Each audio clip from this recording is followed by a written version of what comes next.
Many philosophers have said that we are all natural musicians, that we're born musicians and that we're born with music in us. And certainly young children testify to this. I cannot think of a child that I've met who doesn't enjoy music, particularly making music, singing, dancing, clapping their hands. Any kind of experience of musical sound is a great source of joy for all young children. And what is it about the musical experience that really grabs and holds their attention so intensely? There's certainly an immediate satisfaction in expressing oneself with sound. The media of sound has such a potent force and is a way of our expressing emotions that cannot be expressed in any other way. Certainly words cannot express what we can express in music. The sense of joy, the sense of sorrow, all of these things are so much more intense when they're expressed in music.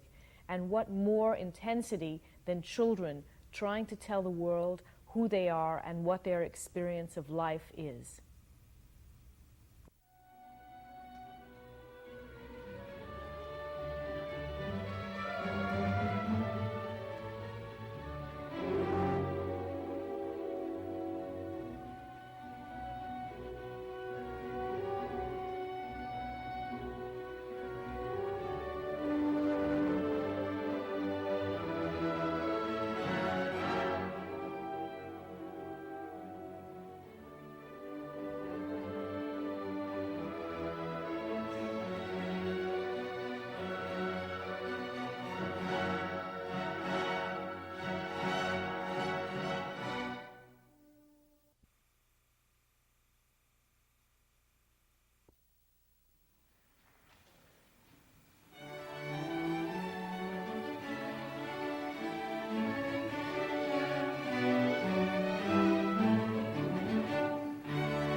Stop the music. Can't you see there's a concert going on? There's an audience out here. I can see that, Ms. Bond, but I'm afraid I'm going to have to ask you to stop.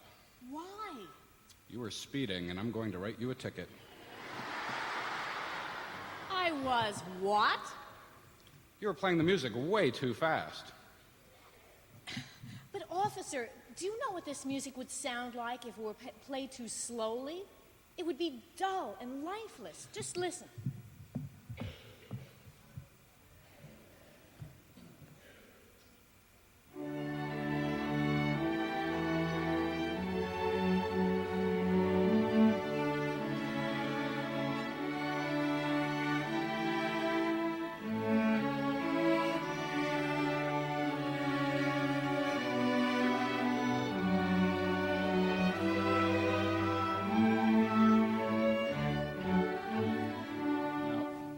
That's definitely too slow. Pretty dull and lifeless. But you were speeding before, very much, and I'm going to still write you this ticket. But, officer, before you write that ticket, you seem to know a great deal about music. Have you ever played an instrument? Well, I play the cello now and then. You play the cello. Well, you know, we have a wonderful orchestra sitting here. Would you like to play the cello with this orchestra? That sounds like that'd be fun. Oh, but I don't have my cello with me. I wonder if we can get a cello for you. Do we have a cello back there? There you are. Oh, my. A cello. Oh, that's rather unexpected. That's a nice-looking instrument, too. Thank you.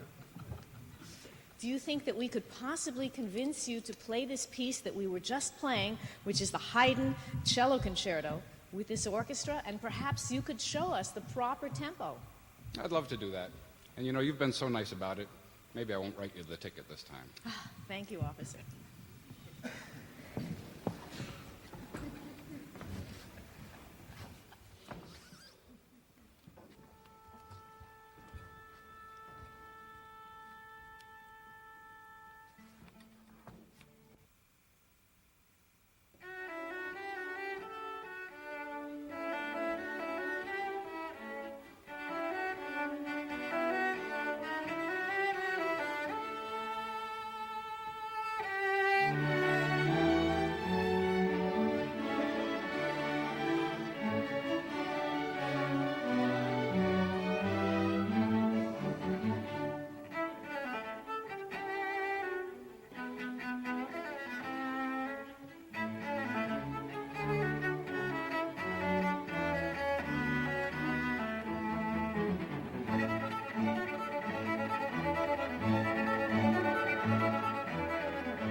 What does speed, tempo, mean to a young child?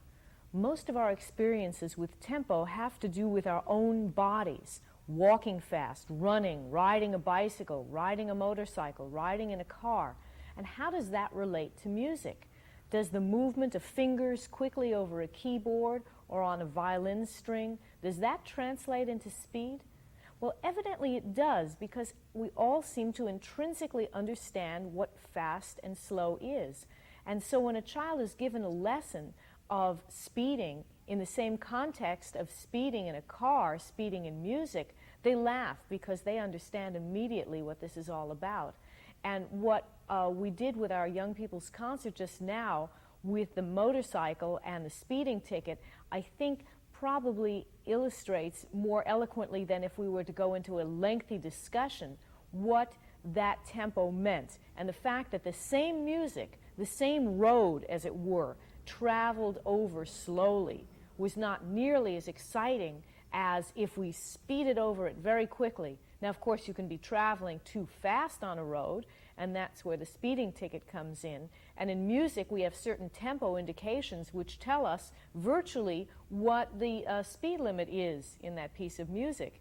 And if the metronome mark says 60, then we know that we can't drive our cars or our musical thoughts faster than 60 miles an hour or its musical equivalent. And so finding just the right tempo is something that we attempted to do with this particular example. Why does the Roanoke Symphony do young people's concerts? The answer to this question really has to do with young people and what their interests are and how we can reach them, how we can communicate with them. If their parents were just to bring them to one of the regular concerts, it might be too long for them. They might not understand the music, and what initially was exciting might wear a little bit thin just because of their attention span. I think in planning these concerts, it's very important to take into consideration that children have a very intense but a rather short attention span. And so consequently what we do is we don't make any compromises with the kind of music that we perform, but we do want to take into consideration this very short burst of attention. And so consequently, this particular program is very much geared to bring children into music. Its first purpose is to entertain, and I emphasize that most with many underlines. Entertainment is number one, because until a person is interested in something, they don't necessarily want to know more about it.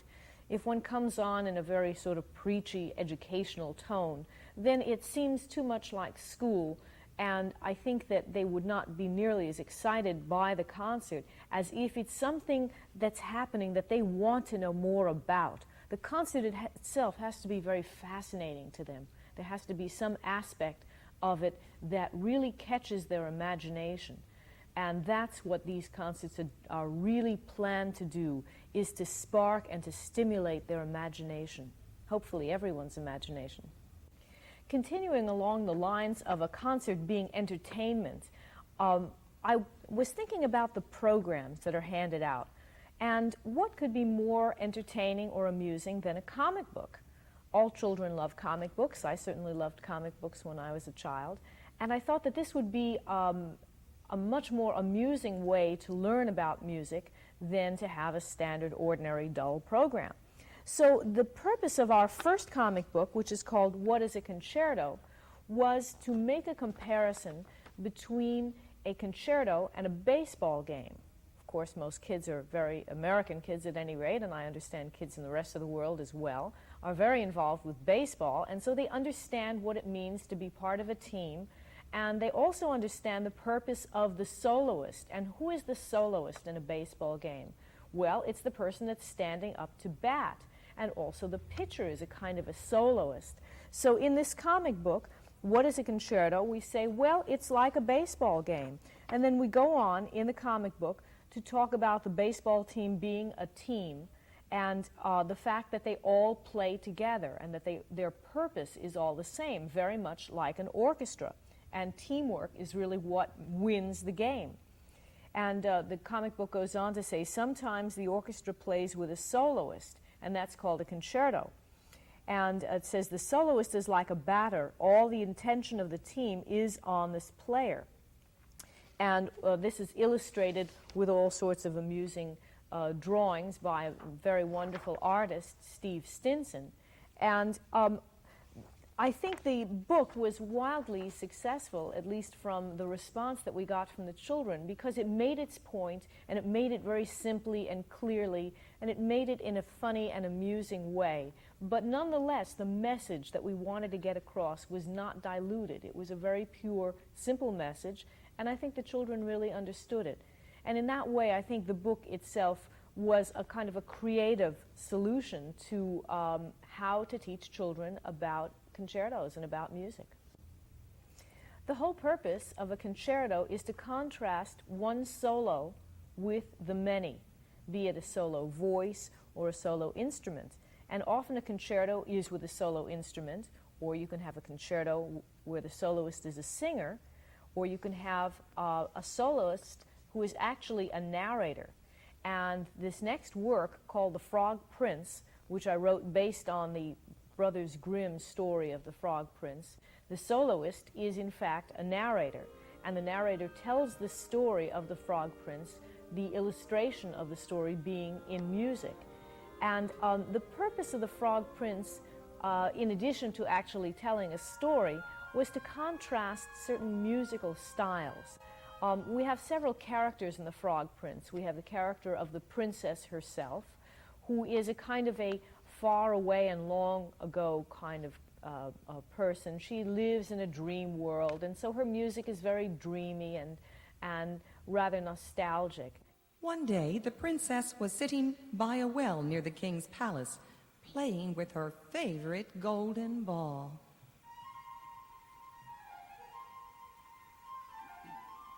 Higher and higher she threw it, until on one throw she lost sight of it in the dark branches of the lime tree over her head. As it came down, it slipped through her fingers and bounced into the well.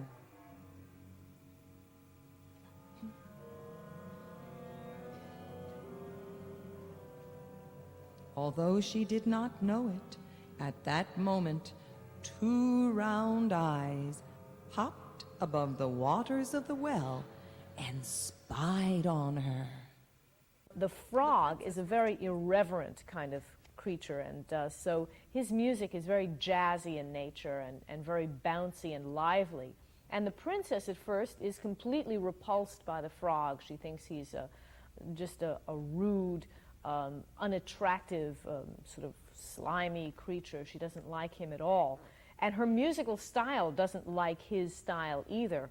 So there's kind of a little 2 levels going on. The music is not just illustrating what's happening in the text. The music is actually acting out what the text is saying.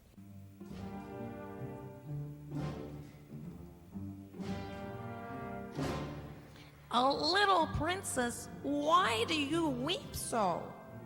A man with a heart of stone would pity you."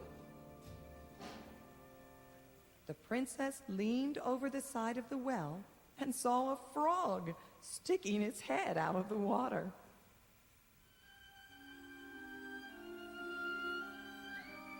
"Ah," sighed the princess, "old water hopper, I am crying because I have lost my golden ball in your well.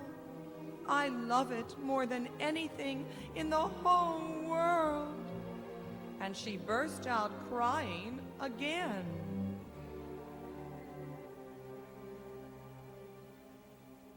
What happens during the course of the story and during the course of the musical development is that these 2 styles, which really start out at opposite poles, really start to come together, so that we see that there's a great deal of overlap in the 2 styles, and that these 2 styles can work very nicely together.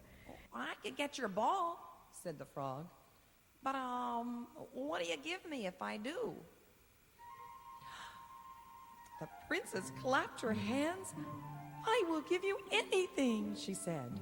"I will give you my new pink dress and my shiny bracelet, even my golden crown. The frog hopped onto the well bucket and shook his head.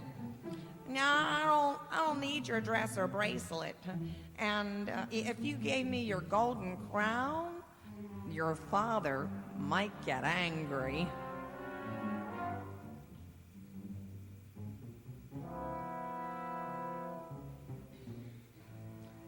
But if you will be my friend and let me play with you, and if you will sit me with you at the table and eat off your silver dish and drink from your crystal glass and sleep on your satin pillow, if you promise this,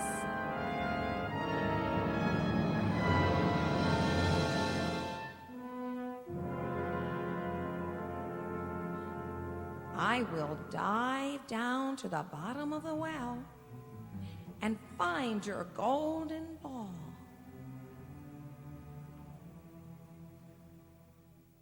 And as you all remember, of course, from your days of reading the Brothers Grimm, the princess, in the end, kisses the frog after she has been very cruel to him, and he turns into a handsome prince, and everyone lives happily ever after.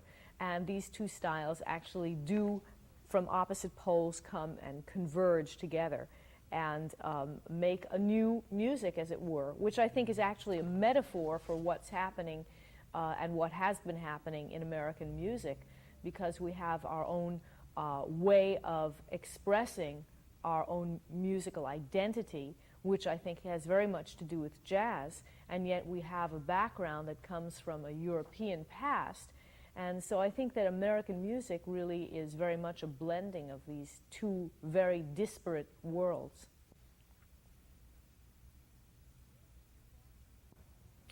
When The Frog Prince was originally written, it was conceived simply for narrator and orchestra. But when we decided to do it with the Roanoke Symphony this past season, we talked with the acting company of Roanoke about doing a dramatic realization of this work. And they had such wonderful ideas as to how to bring this piece to life, and it seemed like such a natural thing to do that we went ahead and turned what was essentially a two-dimensional work, narrator and orchestra, into a very three-dimensional work, a theatrical production. And of course, I think that this brought the children even more into the story. And since each of the characters acted very much in a way that was consonant with their musical signature, it further emphasized the differences in the music. And the company was very, very much in tune with the purposes of the piece. They did it in a very abstract way. Their costumes were suggestions of their role. The sets were very modular pieces which they could transform from the king's dining table into the well, into various other props that they needed, and they were very clever about using the resources that they had at their disposal to form many things, which actually is a very musical idea, because what a composer tries to do is to use a minimal amount of material and to build, as it were, great, wonderful castles out of these small modular units. One thought that occurred to us as to how to get the children more actively involved in listening to the Frog Prince was to have them do something. And what better thing for them to do than to make drawings of their impressions of the Frog Prince. And so we decided to have a competition, not for a contest or a winner, but for winning drawings and paintings that would then be exhibited. And we got an absolutely incredible response.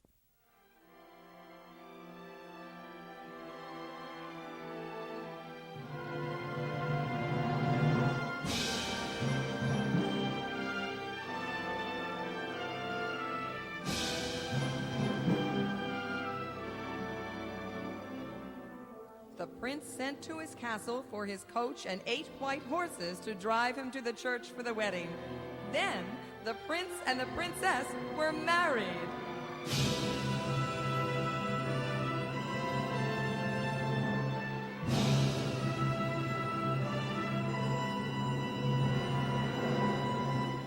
And they lived happily ever after.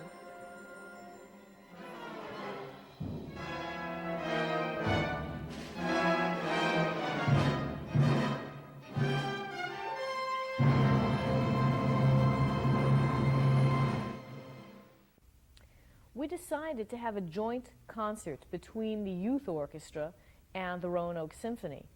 And rather than having the youth orchestra play separate from the Roanoke Symphony, the thought was to have the young people sitting side by side with the more seasoned musicians.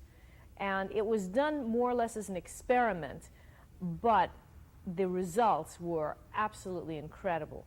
Because not only did the young people learn a great deal sitting next to somebody who had a great deal more experience, was an older person, but who was basically doing the same kind of thing that they did, whether it was playing the violin or the cello or the trumpet or the drums. But the surprising result also was that it had a tremendously meaningful effect on the members of the Roanoke Symphony themselves.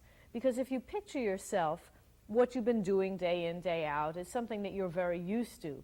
And here is a young person sitting next to you who is perhaps who is definitely less experienced at doing the same thing that you're doing, looking up to you and really enjoying not so much a teacher-pupil relationship as a collegial relationship, and actually playing the same music and playing it together. It was a very, very emotional experience and very emotionally satisfying, as well as really being quite musically satisfying.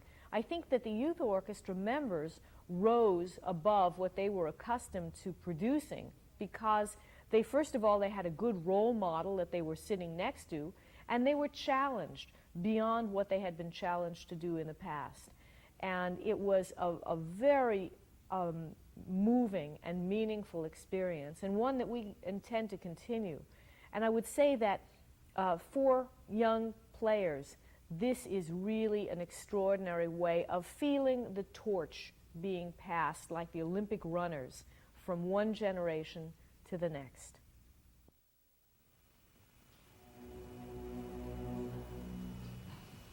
In a way, it's more interesting for an audience to see a rehearsal than an actual performance, because a performance has that glitz, that sort of finished polish. Everybody is all dressed up in their tuxedos, and it looks as though it's been done before. But when you see people sitting around in T-shirts and blue jeans, somehow it has a more pertinent life experience. We can all identify with those people sitting around in their normal, casual clothes.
interaction is a vital link between audiences and performers. The Roanoke Symphony is committed to sharing its music with young audiences and with audiences of all ages. For Illuminations, this is Victoria Bond.